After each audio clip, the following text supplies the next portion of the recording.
Kumiko grids can be difficult to make accurately, and it gets even more challenging with different types of grids. So I developed these sleds to help make the process easier. This video will go over how to set up these sleds to fit your saw and how to make the 3 most common Kumiko grids. These sleds are made to be used with 1/8 inch material, and I'll be using 1/2 inch by 1/8 inch basswood throughout this video. This is how you'll receive the sleds, and depending on your table saw, you may need to make some adjustments before using it. The 30-60 degree sled can be used in either orientation. I prefer the runner to be in the left miter slot. But make that decision now, as you won't be able to flip it around later.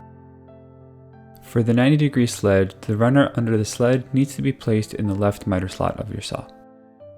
The center of the sled needs to line up with the center of the blade. If it's off in either direction, you may need to make some adjustments.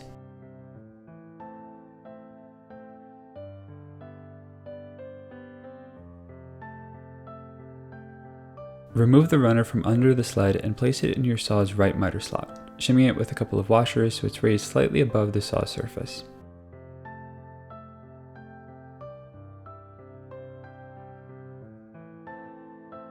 Position your fence in the location where the sled is pressed up against it, the sled's center is lined up with the center of the blade. Make sure your fence is parallel to your blade before doing this. Add some CA glue and adhere the sled to the runner.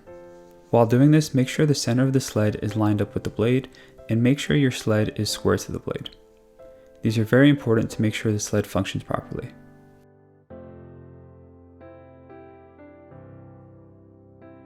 Once the glue dries, flip over your sled and screw in the runner.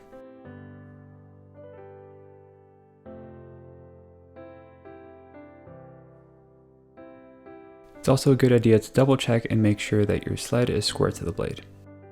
There's one more thing to do before cutting the kerf in the sled, and that's to pick your blade.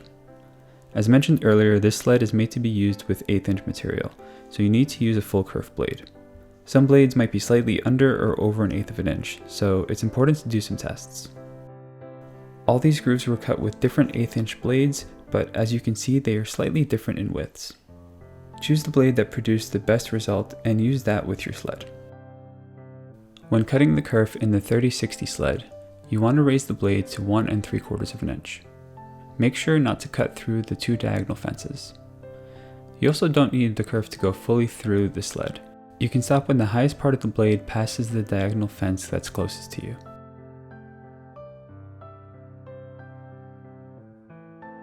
For the 90 degree sled, set your blade height to 1 inch and cut all the way through to the other side of the sled.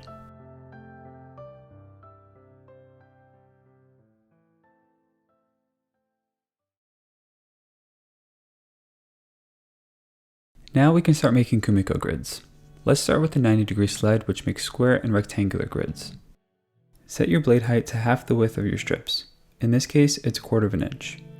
Before cutting joints in all the strips, it's a good idea to cut 2 in scrap pieces from the same stock. Put them together to make sure your blade height is set accurately. They should be flush on top. Make any adjustments as needed.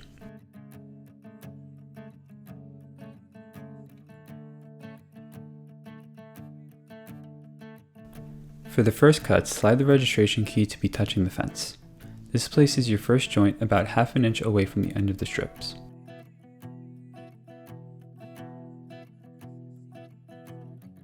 With the joints cut on all the ends of the strips, you can slide the registration key and set it to your desired grid spacing. In this case, I'm measuring 2 inches from the inside of the registration key to the inside of the kerf. The registration key is long enough to cut multiple strips at the same time, but for best results and ease of use, it's a good idea to cut only 2 or 3 at once. Place your previous cut over the registration key and make the next cut. Repeat that process for the full length of the strip.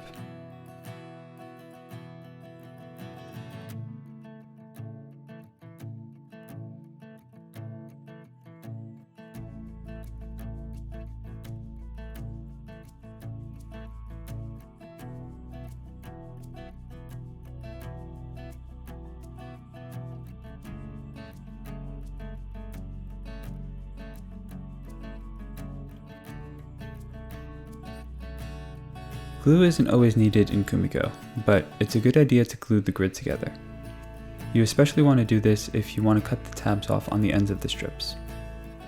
Once those are cut, there isn't anything to hold the perimeter strips in place.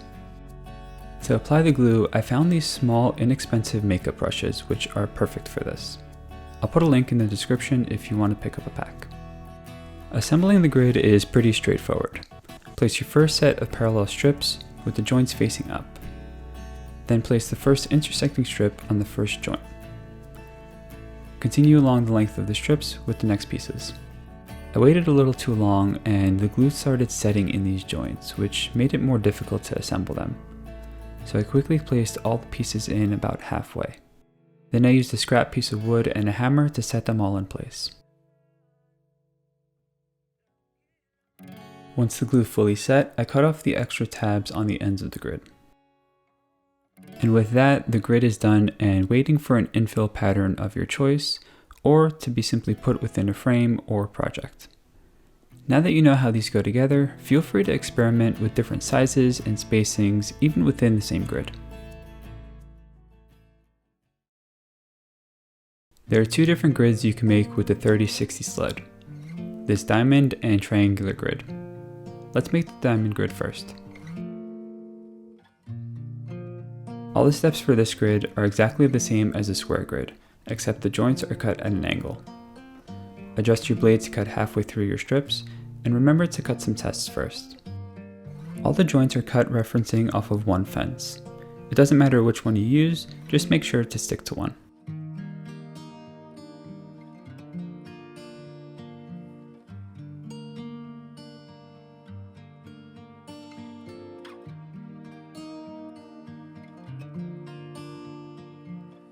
After all the joints are cut, this grid can be assembled.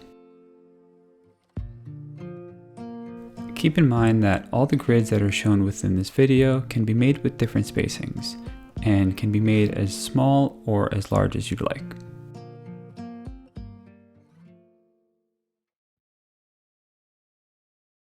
The triangular grids are a bit more complicated because all the joints are three-way lap joints. There are two different types of pieces that you need for this grid. Let's cut the A pieces first. Adjust your registration key to your desired spacing. I'm using 2 1/4 inches here. It's a good idea to measure between the key and the kerf towards the front and back of the sled. That way you make sure your key is exactly parallel with your blade. You can also use calipers instead of a ruler to get a more accurate measurement. Adjust your blade height to 2/3 thickness of the strips. With this 1/2 inch material, that's 0.33 inches, which is roughly 11/32 of an inch. Before making your first cut, use a scrap piece of wood to line up the end of the strip to the end of the fence. This is very important for a future step. After making your first cut, place it over the registration key and make your following cuts just like we did for the previous grids.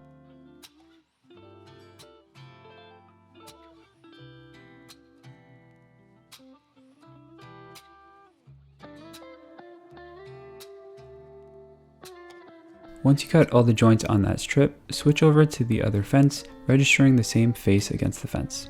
Use that scrap piece of wood again to line up the end of the strip to the end of the fence. This should place your following cut directly in the center of the previous cut.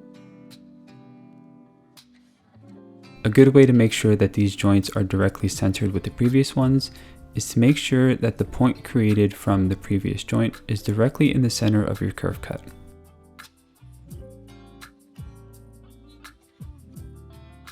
This should give you a point that's directly in the center of your strips. If your point is off-centered by just a little bit, your grids will still go together, just not as clean, and you might have some gaps. For the other strips that are needed in this grid, you need to adjust the height of your blade to cut 1/3 the thickness of the material. I like to reference one of the joints from the previous pieces, as the amount that needs to be removed on these cuts is exactly what's left over from those previous cuts. Again, you want to line up the end of your strip with the end of the fence using that scrap piece of wood, and make all your joints for the rest of the strip just like before.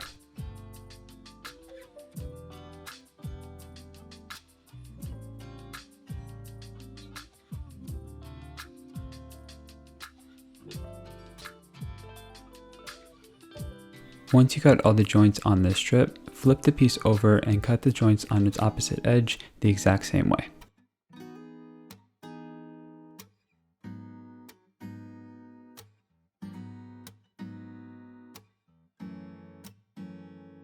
Here's a close-up of how this joint goes together.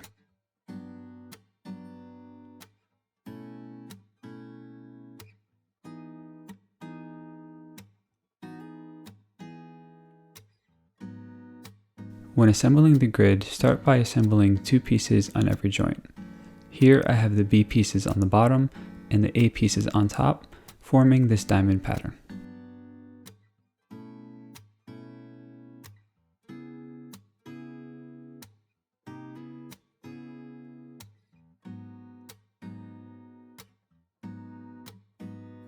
With all these pieces in place, carefully flip the grid over and add the rest of the strips. These strips divide the diamonds in half, creating equilateral triangles. You may need to distort the grid a little bit just to get these pieces to fit in place. You also want to be very careful putting them in, as there's not a lot of material backing the joint and they can crack very easily.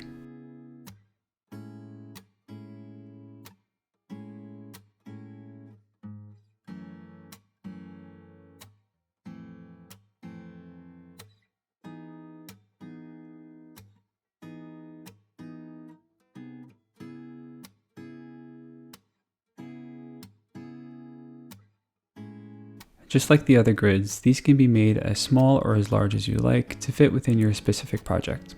You can also make the spacing tighter or more open, so I encourage you to play around with different spacing to see what you like.